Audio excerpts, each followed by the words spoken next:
नाज़रीन इकराम, भारत से जंग कोर कमांडर्स कॉन्फ्रेंस का अहम तरीन एलामिया जारी हो चुका है और ये कोर कमांडर कॉन्फ्रेंस एक इंतहाई क्रूशल वक्त पर हुई है जब भारत पाकिस्तान पर टू फ्रंट वॉर मुसल्लत कर चुका है। एक जानिब भारत पाकिस्तान के खिलाफ बराह रास्त जारियत, भारतीय एयरफोर्स और भारतीय नेवी इस वक्त मुकम्मल तौर पर अपनी ऑपरेशनल तैयारियां कंप्लीट कर चुके हैं, तो on the other hand Afghanistan वाली साइड से टीटीपी और बीएलए को ग्रीन सिग्नल दे दिया गया है, जिसका पहला नतीजा आज होने वाला अफसोसनाक सानहा, जिसमें पाकिस्तान की बहादुर अफवाज के जवानों ने और अफसरान ने जामे शहादत नोश किया। जंग का आगाज अगर किसी को यह लगता है कि अभी होना है तो यह गलत फहमी है। जंग का आगाज हो चुका है और अब पाकिस्तान ने अपनी पॉलिसी वाजे कर दी है और पॉलिसी सादा अल्फाज में सिर्फ यह है कि एक के बदले पांच। पाकिस्तान की अहम तरीन कोर कमांडर्स कॉन्फ्रेंस जो कि जीएचक्यू रावलपिंडी में मुनाकिद हुई, उसका एलामिया आपके सामने मैं रखता हूं और इस एलामिया के अंदर जो एक अंडरलाइंग मैसेज है और इस एलामिया में क्या कुछ मुख्तलिफ है और इसकी टाइमिंग इतनी अहम क्यों बताई जा रही है, और यह गैर मामूली एलामिया है, एक गैर मामूली कोर कमांडर्स कॉन्फ्रेंस और एक इंतहाई अनप्रेसिडेंटेड टाइम पर, क्रूशल टाइम पर पाकिस्तान की मिलिट्री लीडरशिप का इकट्ठे होकर बैठना और फिर इस एलामिया का जारी होना और आज होने वाला जो अनफॉर्चुनेट इंसिडेंट है, बल्कि उसके वाले से भी एक अपडेट है। आपको मालूम है कि एक आईबीओ कंडक्ट हुआ और पाकिस्तान की अफवाज के जवान जो हैं उन्होंने दुश्मनों का मुकाबला किया, दहशतगर्दों का। घंटों तक ये मुकाबला जो है जारी रहा, जिसमें 19 दहशतगर्दों को वासिले जहन्नुम किया। इनिशियली ये इंफॉर्मेशन आई कि इस बुज़दिलाना हमले में दहशतगर्दों के 11 अफसरान और जवानों ने जामे शहादत नोश किया। अब कुछ मजीद डिस्टर्बिंग खबरें हमें मिल रही हैं कि मजीद 5 जो जवान हैं वो भी इस पूरे ऑपरेशन के दौरान जिनकी इनिशियली इत्तला नहीं थी, अब ये पता लग चुका है कि वो भी शहीद हो चुके हैं। तो अब शहादतें जो है नाज़रीन किराम वो 16 तक जा पहुंची हैं। इस वक्त पाकिस्तान ने ये फैसला कर लिया हुआ है कि अब चाहे दहशतगर्द बीएलए के हों, बीएलएफ के हों, टीटीपी के हों, आईएसकेपी के हों, आईएमपी, ये सब कुछ जो भारतीय खुफिया एजेंसी रॉ पाकिस्तान के अंदर करवा रही है और अफगानिस्तान को सेफ हेवंस के तौर पर इस्तेमाल कर रही है, इन्हें अब हंट डाउन किया जाएगा और अब इनके लिए अफगानिस्तान की सरजमीन भी तंग कर दी जाएगी। इस हवाले से पाकिस्तान ने बहुत क्लियर कट आखिरी वार्निंग जो दी थी अफगान तालिबान को, वो भी यही थी कि या तो पाकिस्तान को चुन लो या फिर खारजियों को, फितनतुल खवारिज को चुन लो। अब ये उनकी मर्जी है,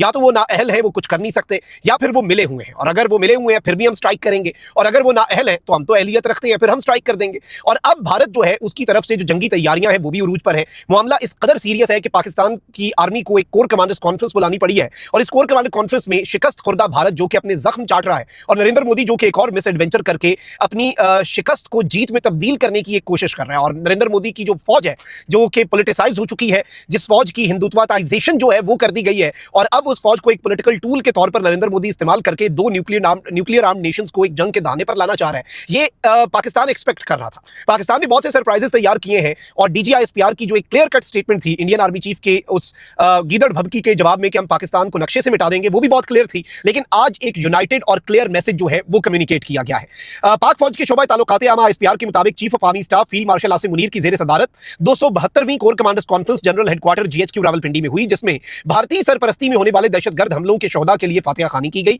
आईएसपीआर ने बताया कि आर्मी चीफ ने गैर मुल्की स्पॉन्सर्ड दहशतगर्दों के खिलाफ जंग में पाक फौज के जवानों के जज्बे अज़म और हौसले को सराहा और सैलाबी सूरत हाल में इमदादी और बहाली सरगर्मियों में पाक फौज के किरदार पर खिराज तहसीन पेश किया।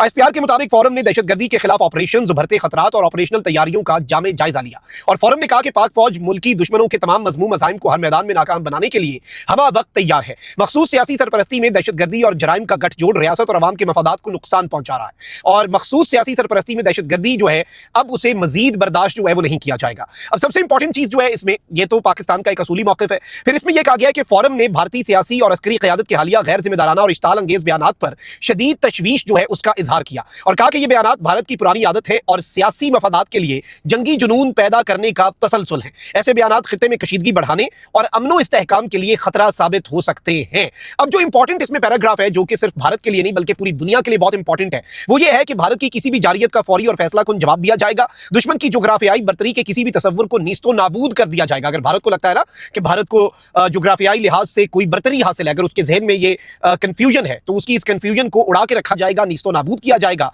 और किसी भी नए नॉर्मल का मुकाबला एक नए तेज और मौसर जवाबी नॉर्मल से किया जाएगा। यानी भारत ये कहता है ना कि हमने सिंदूर कर लिया, अब सिंदूर 2.0 कर लेंगे, सिंदूर 3.0 कर लेंगे, this is the new normal, हमारा जब दिल करेगा हम स्ट्राइक करेंगे। ऐसा नहीं होगा। भारत के इस न्यू नॉर्मल का जवाब एक फास्ट और एक इंतहाई इफेक्टिव किस्म के नॉर्मल से दिया जाएगा। हमारा भी एक न्यू नॉर्मल है मौके पर और फैसला कुन जवाब जो है वो देने का।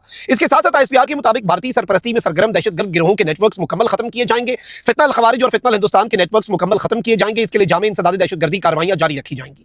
फिर पाकिस्तान की जो सिफारती कामयाबियां हैं उन्हें सराहा गया और आलमी और इलाकाई अमन की बहाली के लिए पाकिस्तान के किरदार की तारीफ हुई। फिर पाकिस्तान और सऊदीया के दरमियान जो दिफाई मुआहदा है उस पर पाकिस्तान की फौज का मौक़िफ़ आना बहुत जरूरी था और इस तारीखी स्ट्रेटेजिक बामी दिफाई मुआहदे का खैर मकदम किया गया। आज पाकिस्तान की मिलिट्री लीडरशिप टॉप ब्रास जो है उसने बैठकर इस मुआहदे के ऊपर आप कह लें कि मोहरे तस्दीक सब्त की है।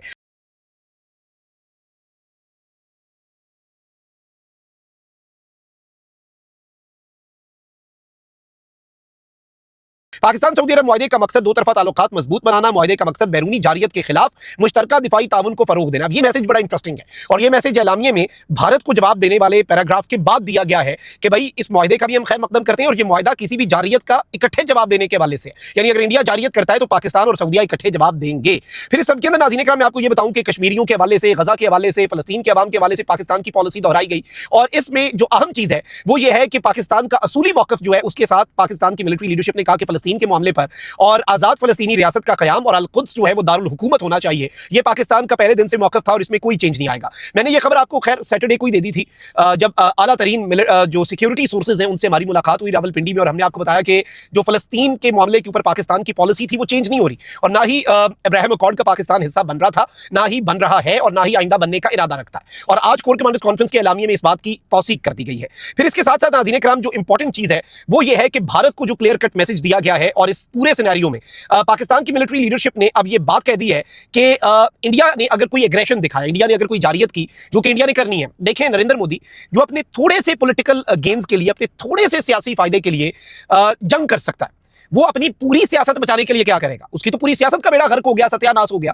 अब वो नरेंद्र मोदी अपनी पॉलिटिक्स बचाने के लिए कुछ ना कुछ करेगा and we were expecting this. हम इसके लिए तैयार बैठे थे। हमने फतह 4 मिसाइल का तजुर्बा एम ही नहीं किया, हमने फतह 4 मिसाइल को एम ही नहीं स्ट्रेटेजिकली डिप्लॉय किया। बांग्लादेश वाली साइड से इंडिया को सरप्राइज करने की तैयारियां हमने बिला वजह नहीं की। लेकिन पाकिस्तान ने यह कहा है कि पाकिस्तान का रिस्पॉन्स जो है वो 5 गुना ज्यादा तबाहकुन यानी कि डिस्ट्रक्टिव होगा। अब ये जो स्टेटमेंट है और ये जो पाकिस्तान का मौक़िफ़ है कि आप जो करोगे एक के बदले 5, एक मिसाइल मारोगे हम 5 मारेंगे, तुम लोग 10 मारोगे हम 50 मारेंगे, हम हर तुम्हारे जवाब को मजीद तबाहकुन करेंगे और 5 से मल्टीप्लाई करके तुम्हें वापस करेंगे। तो ये एक बहुत इंपॉर्टेंट और बर्वक्त स्टेटमेंट है पाकिस्तान की मिलिट्री लीडरशिप की तरफ से। अपना बहुत ख्याल रखिएगा। निगमान, पाकिस्तान जिंदाबाद।